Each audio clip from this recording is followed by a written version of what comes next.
राम मंदिर भूमि पूजन के पहले पूजा स्थल पर 3 अगस्त से पंचांग पूजन शुरू हो गया है।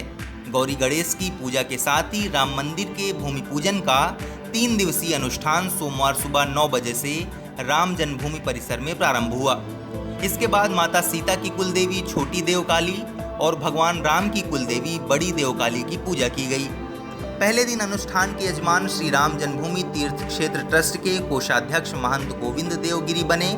4 अगस्त यानी मंगलवार को रामार्चा पूजन होगा।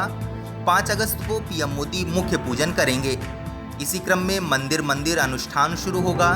इस अनुष्ठान के अंतर्गत सभी मंदिरों में श्री रामचरितमानस का संकल्पित अखंड रामायण पाठ शुरू होगा। इसकी पूर्णाहुति 4 अगस्त को होगी। 5 अगस्त को भूमि पूजन के निर्धारित मुहूर्त पर दोपहर 11:30 से 12:30 बजे के बीच हरि संकीर्तन का आयोजन किया जाएगा। पूरे कार्यक्रम में काशी, अयोध्या, दिल्ली, प्रयाग के विद्वानों को बुलाया गया है। अलग अलग पूजा के अलग अलग ज्ञाता हैं। पूरी टीम 21 ब्राह्मणों की है जो अलग अलग तरीकों से पूजा कराएगी। यह एक वक्त में नहीं होगी बल्कि अलग अलग कालखंड में अलग अलग ब्राह्मण पूजा कराएंगे। इस बीच आमंत्रित देश भर के साधु संत रामनगरी पहुंचने लगे हैं। योग गुरु बाबा रामदेव मंगलवार दोपहर 12:30 बजे अयोध्या पहुंचेंगे। रात में हनुमानगढ़ी के महंत कल्याण दास के आवास पर विश्राम करेंगे।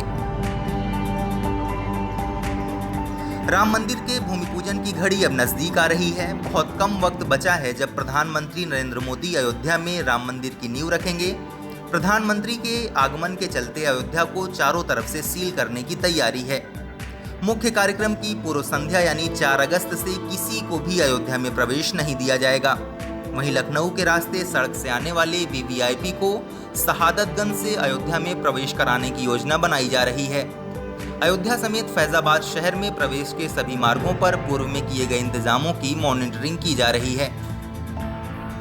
इस बीच उत्तर प्रदेश के मुख्यमंत्री योगी आदित्यनाथ सोमवार को अयोध्या पहुंचे।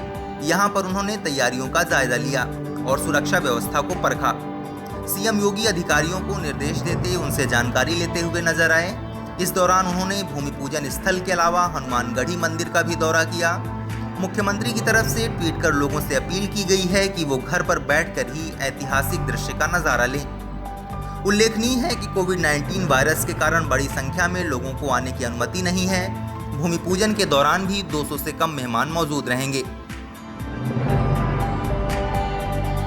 मुख्यमंत्री योगी आदित्यनाथ ने ट्वीट किया कि अवधपुरी प्रभु आवत जानी, भई सकल शोभा के खानी।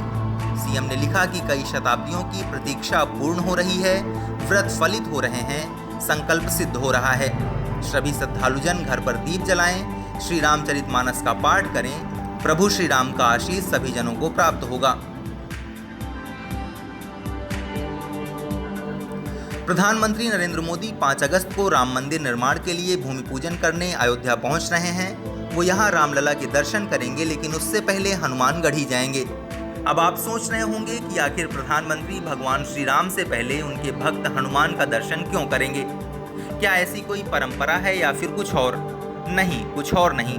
रामलला के दर्शन से पहले हनुमानगढ़ी जाकर दर्शन करने की परंपरा ही है, जिसका निर्वाह प्रधानमंत्री मोदी भी करेंगे। हनुमानगढ़ी यानी हनुमान जी का घर। ये अयोध्या का सबसे प्रमुख और प्रसिद्ध हनुमान मंदिर है। यहाँ 6 इंच की बाल हनुमान की प्रतिमा है। चूंकि हनुमानगढ़ी एक टीले पर स्थित है, इसलिए यहाँ पहुँचने के लिए करीब 76 सीढ़ियाँ चढ़नी होती हैं। मुख्य मंदिर में बाल हनुमान के साथ उनकी मां अंजनी की भी प्रतिमा है। मंदिर परिसर में मां अंजनी और बाल हनुमान की एक और मूर्ति है, जिसमें हनुमान अपनी मां अंजनी की गोद में बालक रूप में लेटे हुए हैं। मंदिर की दीवारों पर हनुमान चालीसा की चौपाइयां अंकित हैं। पीएम मोदी की सुरक्षा को लेकर कुल 7 जोन बनाए गए हैं। इसमें हनुमानगढ़ी और सरयू तट जोन भी शामिल है। साकेत महाविद्यालय से लेकर नया घाट तक के मुख्य मार्ग को सुपर सिक्योरिटी जोन में रखा गया है। इस मार्ग पर साकेत महाविद्यालय से आयोजन स्थल तक करीब 1 किलोमीटर, जिस पर प्रधानमंत्री सड़क के रास्ते सफर करेंगे। इन मार्गों पर लगे कई बैरियर सक्रिय हो गए हैं। अयोध्या में प्रवेश के मुख्य रास्ते जालपा देवी चौराहा, Mohbara bypass, booth number 4, Ramghat, Saket petrol pump, Bandha तिराहा, हनुमान गुफा समेत अन्य छोटे रास्तों को बैरिकेडिंग लगाकर सील करने की तैयारी है। इसके अलावा हाईवे पर भी पूर्व में लगे बैरिकेडिंग पर अतिरिक्त सुरक्षाकर्मी तैनात कर आने जाने वाले लोगों की सघन तलाशी ली जाएगी। इस वीडियो में फिलहाल इतना ही। आप अपने सवाल और सुझाव हमें कमेंट करके बताइए। बाकी देश और दुनिया की ताज़ा तरीन खबरों की अपडेट्स के लिए हमारे चैनल लोकमत हिंदी को सब्सक्राइब कर लीजिए। अगर आप ये वीडियो फेसबुक पर देख रहे हैं तो हमारे पेज को लाइक और फॉलो कर लीजिए।